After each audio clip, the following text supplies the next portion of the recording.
What's going on, guys? Welcome to an episode of Skill Breakdowns, where I break down what exactly makes certain jump rope skills hard and difficult and technically impressive. It's very common to look at jump rope skills and just not understand A, what's going on, and B, what is actually making it such a hard skill. So in this video, we're gonna look at Lauren's inverse leg over cross straight into an elephant. So if we take a look here, leg over cross, immediately into that elephant position.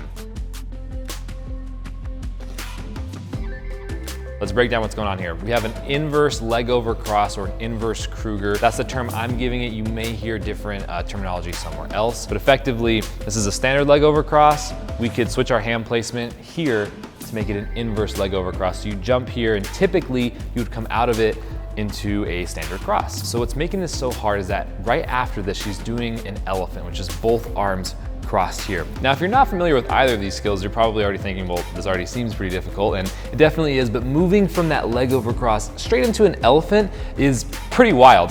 Really, if we break down what's happening there, we have a hand outside, as far away from our midline as we can go in this skill, right? So our hands are going all the way over, and then we are moving it around our leg and then back underneath here, all within effectively a fraction of a second. If you think about how much time Lauren has to do this, if we look back at that video, she starts to move her hand as the rope's already past her head, and then she gets her hand in place by the time the rope goes underneath her feet. Now you notice that there's a little bit of a twirl in the rope.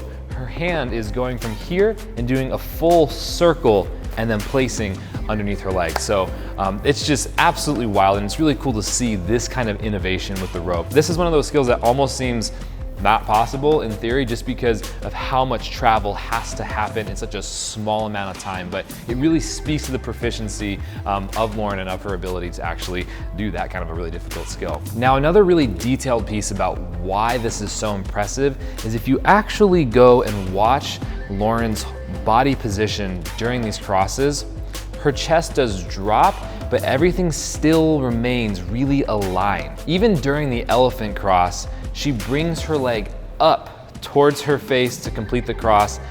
Coming down definitely drops a little bit, but that's absolutely forgiven considering the difficulty of this skill. So it's really impressive to see her maintain a lot of these mechanics and core crossing principles throughout this really difficult skill. She's definitely keeping her foot up all the way through the elephant, even until the end, and not once drops to the ground. But this is just absolutely phenomenal, and I'm really impressed by this skill. This is so difficult to make that large of an adjustment in such a short amount of time. So if you like this breakdown, send it off to a friend that you think might also like it. If you have any questions, drop a comment down below or hit me up on Instagram at Nate_KG, and we'll see you in the next skills breakdown.